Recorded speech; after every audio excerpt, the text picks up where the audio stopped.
जय माता दी। आप सभी का स्वागत है हमारी नई वीडियो में। इस वीडियो में हम आपको माँ वैष्णो छठीकरा साथ ही साथ 4 धाम की यात्रा कराने वाले हैं। तो अगर आप हमारे चैनल पर नए हैं तो वीडियो को लाइक कर दीजिए, चैनल को सब्सक्राइब कर दीजिए। चलिए शुरू करते हैं। जब आप एंट्री लेंगे तो सबसे पहले आपको अपने जूतों को रखने के लिए एक व्यवस्था बनाई गई है, वो बिल्कुल निःशुल्क है। साथ ही साथ अगर आपको अपने बैग रखने हैं तो उसके लिए आपको टिकट कटानी पड़ेगी। उसके बाद आप माता रानी के दर्शन करते हुए सीढ़ियों से होते हुए इस गुफा के अंदर प्रवेश करेंगे, जिसके अंदर मंदिर बना हुआ है और साथ ही दोनों साइड माँ सरस्वती और माँ गंगा बैठी हुई हैं। इसके बाद जब हम आगे जाते हैं तो आपको देखिएगा एक गुफा में एक मंदिर बना हुआ है। साथ ही साथ यहाँ पे एक बुक का संग्रहालय भी है, जहाँ पे अच्छी अच्छी बुक्स को रखा गया है। जब आप इसके अंदर एंट्री लेते हैं तो आपको एक बड़ा घंटा सामने दिखाई देगा। इसके बाद आप इसमें प्रवेश करेंगे। प्रवेश करते ही सीधा स्थान माँ के दर्शन के लिए जा रहा है। देखिए, आप देख पाएंगे सब लोग उधर ही जा रहे हैं। सबसे पहले सीधे ही आपको दर्शन की साइड ही ले जाएगा। चलिए करते हैं दर्शन। दर्शन जब आप कर लेंगे उसके पश्चात इस मंदिर की चारों ओर दीवारों पर अलग अलग भगवानों के चित्र एवं उनकी मूर्तियाँ बनाई गई हैं। ये है माँ शेरावाली, जिनकी आप प्रतिमा देख पाएंगे, और ये यहाँ पर पूजा की जाती है। इसके बाद जब हम आगे बढ़ते हैं तो आगे आप देख पाएंगे कि जो दीवार है उन पर किस तरह से नक्काशी की गई है, किस तरह से अलग अलग देवताओं को बनाया गया है। सबसे पहले जब हम आगे जाते हैं तो सबसे पहले हमें देखने के लिए मिलते हैं कि गणेश जी एक बड़ी दीवार पर बने हुए हैं। आपको गणेश जी देखने के लिए मिलने वाले हैं। इसके साथ साथ आगे अगर हम देखेंगे तो उसमें आपको जो कृष्ण जी हैं वो कालिया का मर्दन करते दिखाई देने वाले हैं। साथ ही साथ हनुमान जी की भी एक काफ़ी सुंदर सी प्रतिमा बनी हुई है। जगन्नाथ जी की बात की जाए तो गणेश जी की विद्या सिद्धि जी के साथ एक अलग से और बनी हुई है। इसके अलावा बात की जाए तो लक्ष्मी नारायण की भी बहुत सुंदर प्रतिमा बनी हुई है। इसके अलावा जगन्नाथ जी की भी और भी प्रतिमा बनी हुई है। रघुनाथ जी की भी बहुत सुंदर प्रतिमा बनी हुई है, जो आप देख पाएंगे। इसके अलावा बहुत सारे देवताओं की बात की जाए, श्री कृष्ण हो, राम हो, सबकी प्रतिमा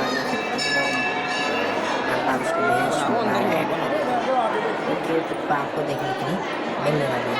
इससे जब आगे हम जब बढ़ते हैं तो हमको एक गुफा दिखाई देती है, जिसमें हमें प्रवेश करना है, जिसमें सभी माँ के दर्शन आपको करने के लिए मिलने वाले हैं। 9 देवियों के दर्शन, साथ ही साथ भैरव बाबा और गणेश जी के भी दर्शन आपको करने वाले हैं।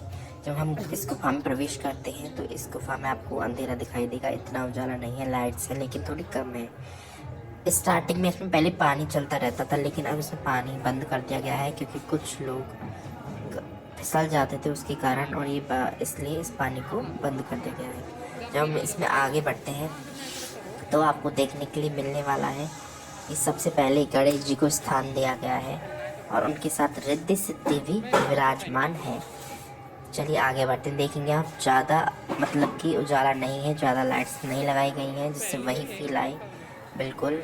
और जब आप पहले ही पहुँचेंगे तो आपको ये देखने के लिए मिलने वाले हैं गणेश जी, जो कि रिद्धि सिद्धि जी के साथ स्थापित किए गए हैं। इससे जब आगे हम जब पढ़ेंगे, इससे आगे हमें देखने के लिए मिलने वाले हैं कि किस प्रकार से उनकी कथा को भी एक LED टाइप स्क्रीन पर दर्शाया गया है, जो इसमें क्लियर नहीं आ रही है। थोड़ा सा फ़ोन की टॉर्च के कारण उससे थोड़ा सा प्रॉब्लम हो गया। इसके बाद माँ वैष्णो जी के दर्शन हैं, इनका अलग से एक बनाया गया है। ऐसे करके हर माँ का अलग गुफा में अलग एक एक माँ का दर्शन आपको कराने के लिए मिलने वाले हैं। साथ ही साथ उनकी जो कथा है वो भी साथ में ही लिखी हुई है। इसके बाद सबसे पहले आती है माँ शैलपुत्री, जिनके आप दर्शन कर पाएंगे, और उनकी कथा साइड में लगी हुई है। इसके अलावा जब आगे बात करते हैं तो माँ चंद्रघंटा हुई, माँ ब्रह्मचारिणी हुई, या फिर बात की जाए तो महागौरी हुई, कुष्मांडा हुई, कालरात्रि हुई, सभी को स्कंद माता हुई। आप सभी को इनकी माताओं के दर्शन करने के लिए मिलने वाले हैं, लेकिन ये जो 9 माताएं 2 गुफाओं में हैं अलग अलग। इसके अलावा आपको काल भैरव जी के दर्शन करने वाले हैं। इसके अलावा यहाँ पर शनिदेव धाम भी है, यानी कि शनिदेव का भी काफ़ी सुंदर मंदिर बनाया गया है, उनका अलग से धाम बनाया गया है। आप देख पाएंगे कितना बड़ा धाम है।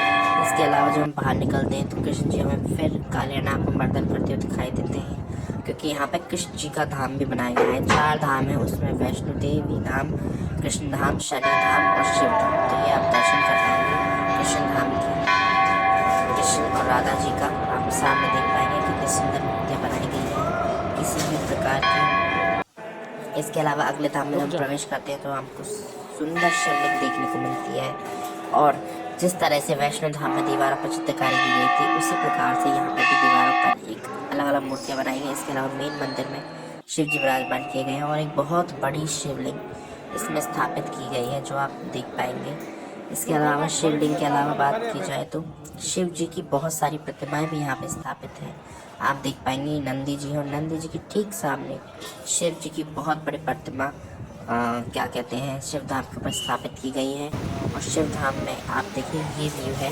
इसके अलावा इनकी एक साइड देखा जाए तो दाहिनी साइड कार्तिक भगवान देखने के लिए मिलने वाले हैं, वहीं दूसरी साइड हमें देखने के लिए मिलने वाले गणेश जी की काफ़ी बड़ी और सुंदर मूर्ति। इसके अलावा उनकी नाट्य का भी आपको दर्शन करने वाला है अर्धांगिनी रूप में शक्ति के साथ में। साथ ही साथ आपको एक से एक सुंदर प्रतिमा एवं उनके जो आभूषण है शिव जी के, जैसे बात की जाए त्रिशूल हुआ, चंद्र हुआ या फिर सर्प हुआ, वो भी सब आपको देखने के लिए मिलने वाले हैं। क्योंकि इसके चारों ओर इस तरह से चंद्रमा की बात की जाए, चाहे सर्प की बात की जाए या फिर डमरू की बात की जाए या फिर नंदी जी की बात की जाए या फिर और भी कई सारी रुद्राक्ष की माला की भी बात की जाए, ये सब स्थापित किए गए हैं। इसके अलावा मंदिर को काफ़ी बहुत ही सुंदर तरीके से बनाया गया है और इसमें आपको बिल्कुल भीड़ दिखाई देगी नहीं मिलने वाली क्योंकि काफ़ी बड़ा है। तो वीडियो कैसी लगी जरूर से कमेंट करें। मिलते हैं नेक्स्ट वीडियो में। Thank you so much for watching, bye.